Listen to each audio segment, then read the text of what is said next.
အစိုးရကိုယ်တိုင်ကနေဝင်မိုးချုပ်ရင်မသွားရလို့တားမြစ်ထားတဲ့အိန္ဒိယကကျင်းစာတစ်မျိုးဟောင်းမိတ်ဆွေတို့ရေကမ္ဘာလေခီးသွားနေရအများစုကိုသွားနေတဲ့အခါကျိုးစုပါဤ welcome ဆိုတဲ့ sign board တွေကိုပဲအရင်ဆုံးမြင်တွေ့ရမှာပါဒါပေမဲ့အိန္ဒိယနိုင်ငံကနေရာတစ်ခုရဲ့အဝင်ဝါမှာတော့ဒီလိုမရေးထားပါဘူးအဲ့ဒီအစားနေဝင်မိုးချုပ်ချိန်မှနေထွက်ချိန်အတွင်းဒီနေရာကိုဝင်ရောက်ခွင့်လုံးဝမရှိဆိုပြီးအစိုးရရှေးဟောင်းသုတေသနဌာနကတရားဝင်သတိပေးစာထုတ်ပြန်ထားပါတယ်ဒေသခံတွေကတော့ဒီနေရာကိုနေဝင်နာနဲ့ဖျက်ဆီးသွားလာဖို့တောင်ကြောက်ရွံ့ကြပါတယ်အဲ့ဒီနေရာကတော့အိန္ဒိယနိုင်ငံရာဂျစတန်ပြည်နယ်မှာရှိတဲ့ဘန်ဂါခန်ဒတ်မြို့ဟောင်းပဲဖြစ်ပါတယ်ဒီမြို့ဟောင်းကြီးဟာလွန်ခဲ့တဲ့18ရာစုလောက်ကအရန်ကိုစီကားတိုင်းမြိုက်ခဲ့ပေမဲ့အခုချိန်မှာတော့လူသူကင်းမဲ့ပြီးခြောက်ချားစရာအပြက်စီးတွေပဲကြံရစ်ပါတော့တယ်ဒီမျိုးပြကြီးဖြစ်ပေါ်လာရတဲ့အကြောင်းရင်းကတော့စိတ်ဝင်စားစရာကောင်းတယ်လို့ကြောက်စရာလည်းကောင်းပါရီဒန်နာယူရီရဒီမျိုးမှာရန်နာဘာတီလို့ခေါ်တဲ့အရန်လှပတဲ့မင်းသမီးလေးတစ်ပါးရှိခဲ့ဘူးပါရီသူမရဲ့အလှသတင်းဟာတိုင်းပြည်နဲ့ကြော်ကြားလွန်းလို့မင်းသားတွေဝိုင်းဝိုင်းလည်နေခဲ့ပါရီဒါပေမဲ့မင်းသမီးကိုတိတ်တခိုးဆွဲလန်းနေတဲ့သူတယောက်ရှိပါသေးတယ်သူကတော့စံကွေအတတ်ပညာတွေကိုကျွမ်းကျင်တဲ့စင်ဂီယာလို့ခေါ်တဲ့မော်ဆရာတယောက်ပါပဲသူဟာမင်းသမီးကိုတာမန်နီလန်းနဲ့ရယူလို့မရမှန်းသိတဲ့အတွက်မယိုးဖြောင်းတဲ့နီလန်းကိုသုံးခဲ့ပါရီဒီနေ့မှာတော့မင်းသမီးရဲ့အိမ်ပေါ်ဟာဈေးထဲမှာရေမွေးစီလာဝေတာကိုမော်ဆရာကတွေ့သွားပါရီသူဟာအခွင့်ကောင်းယူပြီးအဲ့ဒီရေမွေးစီပလင်းတွေကိုမန်းမှုတ်ပြီးပြုတ်စားလိုက်ပါရီအဲ့ဒီရေမွေးစီကိုသုံးဆွဲမိတဲ့သူဟာသူ့ကိုပြင်းပြင်းပြက်ပြချစ်ခင်ဆွဲတန်းလာပြီးသူ့စီအရောက်လာရမယ်လို့အစီရင်လုပ်လိုက်တာပါဒါပေမဲ့မင်းသမီးရန်နာဘာတီကလည်းတာမန်မဟုတ်ပါဘူးသူမဟာမော်ဆရာရဲ့အကြံကိုရိပ်မိသွားပြီးအဲ့ဒီရေမွေးစီပလင်းကိုကြောက်တုံးကြီးတုံးပေါ်ကိုရိုက်ခွဲလိုက်ပါရီအဲ့ဒီခါမှာမော်ဆရာရဲ့အစီရင်ဟာပြောင်းပြန်အကျိုးသက်ရောက်သွားပြီးရေမွေးစီပေးချမ်းသွားတဲ့ကြောက်တုံးကြီးဟာမော်ဆရာရှိရာစီကိုလိန်ဆင်းလာပြီးမော်ဆရာကိုဖိတာလိုက်ပါတော့တယ်မသိခင်ထွက်တဲ့အချိန်မှာမော်ဆရာဟာဒေါသတကြီးနဲ့ကျိန်စာတစ်ခုတိုက်ခဲ့ပါရီဒီမျိုးမှာရှိတဲ့လူတွေအားလုံးမကြခင်မှာတည်ဆုံးကြပါစေနောက်ဘဝကူးပြောင်းငွေမရပဲဝိညာဉ်ဘဝနဲ့ပဲဒီနေရာမှာထာဝရပိတ်မိနေကြပါစေလို့ကျိန်ဆဲသွားခဲ့ပါရီအဲဒီနောက်သိမကြခင်မှာပဲဒီမျိုးဟာစစ်ပွဲတွေအစာအစာရှားပါမှုတွေကြုံတွေ့ခဲ့ရပြီးမင်းသမီးအပါအဝင်မျိုးသူမျိုးသားအားလုံးအဆုလိုက်အပြုံလိုက်တည်ဆုံးခဲ့ရပါရီဒီနေ့ချိန်ထိထူးခြားစမ်းကြဲတဲ့ဖြစ်ရတစ်ခုကတော့ဒီမျိုးဟောင်းတွေကအိမ်တွေအစာအုပ်တွေမှာခေါင်းမိုးလုံးဝမရှိကြပါဘူးဒေသခံတွေကအိမ်တွေကိုအမိုးပြန်လုပ်ဖို့ကြိုးစားတိုင်းအမိုးတွေကချက်ချင်းပြိုကျလေရှိတယ်လို့ဆိုပါရီမော်ဆရာရဲ့ချိန်စာကြောင့်ဒီမျိုးကအစာအုပ်တွေဟာအရေးအဝါသားမရနိုင်တော့ဘူးလို့ယုံကြည်ကြပါရီညဘက်ရောက်ရင်မိမပြိုလေးတွေရဲ့ငိုတန်ချူတန်တွေကားခုန်တန်တွေကြားရတတ်ပြီးညဘက်တိတ်တဆိတ်ဝင်သွားတဲ့သူတွေဟာပြန်မထွက်လာကြဘူးလို့လည်းနာမည်ကြီးပါရီဒါကြောင့်လည်းအစိုးရကဥပဒေနဲ့ကိုတားမြစ်ထားတာဖြစ်ပါရီကဲမိတ်ဆွေရောတစ်ချိန်ကအချစ်ကိုမရလို့ချိန်စာတိုက်ခဲ့တဲ့မော်ဆရာကြီးရဲ့ဝိညာဉ်ရှိနေသေးတယ်ဆိုတော့ဒီမျိုးဟောင်းကြီးကိုညဘက်သွားရဲကြမလားချိန်စာဆိုတာတကယ်ရှိတယ်လို့ရောယုံကြည်ပါသလားကွန်မန့်မှာပြောပြခဲ့ပေးကြပါဦးလက်ညှိုးတစ်ချောင်းစာပဲရှိပြီးဈေးကြီးပေးမှရမယ်ကမ္ဘာအသေးဆုံးမြောက်ကလေးများမိတ်ဆွေတို့အနေနဲ့မြောက်လို့ပြောလိုက်ရင်တစ်ပင်ပေါ်မှာခုံပေါက်နေတဲ့အကောင်ကြီးကြီးတွေကိုပဲပြေးမြင်မိကြမှာပါဒါပေမဲ့ကိုယ့်ရဲ့လက်ညှိုးတစ်ချောင်းစာလောက်ပဲရှိပြီးအိတ်ကထဲတောင်ထည့်ထားလို့ရတဲ့မြောက်ကလေးတွေရှိတယ်ဆိုရင်ယုံမလားဟုတ်ပါပြီသူတို့ကတော့ကမ္ဘာအသေးဆုံးမြောက်မျိုးစိတ်ဖြစ်တဲ့ပိဂမီမော်မိုဆက်လို့ခေါ်တဲ့ကောင်လေးတွေပါပြီဒီကောင်လေးတွေကဘလောက်တောင်သေးတယ်လဲဆိုရင်အရွယ်ရောက်ပြီးသားအကောင်ဆိုရင်9လက်မကနေ6လက်မလောက်ပဲရှိပြီးတော့အလေးချိန်ကထောပတ်ခဲတခဲစာလောက်ပဲရှိတာပါသူတို့ရဲ့ထူးခြားချက်ကလူတွေရဲ့လက်ချောင်းလေးတွေကိုဖတ်ထားရတာကိုသိကြိုက်တာပါပြီဒါကြောင့်လေသူတို့ကို finger monkey လက်ချောင်းမြောက်ကလေးများလို့လည်းတင်စားခေါ်ပေါ်ကြတာပါတကယ်လို့ခမရဲ့လက်ညှိုးကိုသာသူတို့နားကပ်ပေးလိုက်မယ်ဆိုရင်ကလေးတစ်ယောက်လိုမျိုးတရွတရနဲ့ဖတ်ထားမှဖြစ်ပါလိဒါပေမဲ့ဒီလိုချင်းစရာကောင်းတဲ့ပုံစံလေးရဲ့နောက်ွယ်မှာတော့ထူးဆန်းတဲ့နေထိုင်မှုပုံစံတွေရှိနေပါလိသူတို့ကတခြားမြောက်တွေလိုမျိုးငပြောသီးတို့တစ်တီတို့ကိုအဓိကစားတာမဟုတ်ပါဘူးသူတို့ရဲ့အကြိုက်ဆုံးအစားအစာကတစ်စီးတွေပါ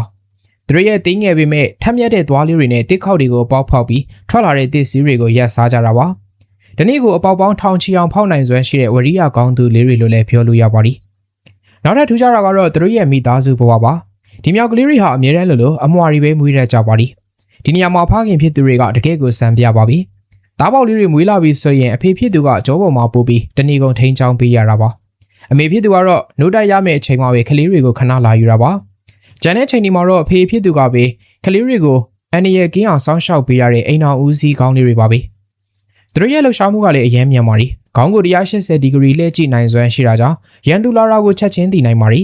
ဒါကြောင့်လည်းအမေဇုန်တောနယ်ကြီးထဲမှာဒီလောက်သေးငယ်ပေမဲ့ဒီနေ့အထိရှင်သန်နေနိုင်ကြတာပါဒါရင်မကသေးပါဘူးသူတို့ဟာတကောင်နဲ့တကောင်ဆက်သွယ်တဲ့အခါမှာလူတွေနားနဲ့မကြားနိုင်တဲ့အလွန်မြင့်မားတဲ့အတန်လိုင်းတွေကိုသုံးပြီးစကားပြောရကြပါသေးတယ်ဒါပေမဲ့စိတ်မကောင်းစရာအချက်တစ်ခုကတော့သူတို့ရဲ့ချစ်စရာကောင်းတဲ့ပုံစံကြောင့်ပဲလူတွေကအိမ်မွေးတလိမ့်ဆန်အဖြစ်မွေးကျင်ကြတာပါပဲအခုဆိုရင်ဒီကောင်လေးတွေကိုတရားမဝင်ဖမ်းဆီးပြီးဈေးကြီးကြီးနဲ့ရောင်းဝယ်နေကြတာရှိပါလိဒါပေမဲ့တကယ်တမ်းမှာတော့သူတို့ဟာအုပ်စုနဲ့နေတဲ့ဒေါ်ရိုင်းတလိမ့်ဆန်နေဖြစ်လို့အိမ်ထဲမှာတကောင်နဲ့ပိတ်လောင်ခံရရင်စိတ်ဖိစီးမှုတန်းကြောင့်တည်ဆုံသွားရကြပါလိ တကယ်တော့ဒါကတွေးကြည့်ရင်လူတွေရဲ့အတ္တပါပဲကိုကချစ်လို့ဆိုပြီးအလားကြည့်ခြင်းရောက်နဲ့သူတို့ရဲ့လွတ်လပ်ခွင့်ကိုပတ်စံနဲ့ဝယ်ယူပြီးပိတ်လောင်ထားကြတာပါ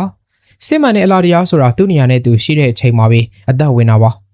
သူတို့လေးတွေကိုချစ်တဲ့ဆိုရင်ကိုယ့်လက်ညှိုးလေးကိုဖတ်ခိုင်းမှုကြိုးစားတာထက်သူတို့ရဲ့သဘာဝတော်အုပ်ကြီးထဲမှာလွတ်လွတ်လပ်လပ်နေထိုင်ခွင့်ပေးလိုက်တာကအကောင်းဆုံးပါပဲ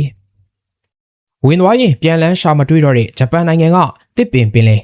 မိတ်ဆွေတို့ရေဂျပန်နိုင်ငံလို့ပြောလိုက်ရင်ကမ္ဘာကျော်ဖူဂျီတောင်ကြီးရဲ့လှပခန့်ညားမှုကိုပြင်းပြင်းမိကြမှာပါဖူဂျီတောင်ဟာဂျပန်လူမျိုးတွေရဲ့အထွတ်မြတ်ထားရာနေရာတစ်ခုဖြစ်ပါရီဒါပေမဲ့အဲ့ဒီဖူဂျီတောင်ရဲ့ရှေ့ရင်းမှာတော့အပေါ်ကအလှတရားနဲ့လုံးဝစမ်းကြင်မဲ့ဖြစ်နေတဲ့နေရာတစ်ခုရှိပါရီအဲ့ဒီနေရာဟာဘလောက်တောင်ထူတဲ့သိပ်သီးတလဲဆိုရင်နေကင်းတောင်တောင်နေရောင်ကြီးကောင်းကောင်းမဝင်ပါဘူးအဲ့ဒီနေရာကိုဂျပန်လိုဂျူကိုင်အတိတ်ဘယ်ကတော့တစ်ပင်ပင်လဲလို့ခေါ်ကြပါရီဒီနေရာကတော့ကဘာကျော်အိုကီဂါဟာရာတစ်တော်ကြီးပဲဖြစ်ပါရီဒီတစ်တော်ကြီးဟာတာယာလာပါတဲ့တစ်တော်တစ်ခုမဟုတ်ပါဘူးကဘာပေါ်မှာကိုအဆုံးစီရင်သူအများဆုံးလာရောက်ရာနေရာတစ်ခုအဖြစ်ဝမ်းနေပွဲနာမည်ကြီးတဲ့နေရာပါ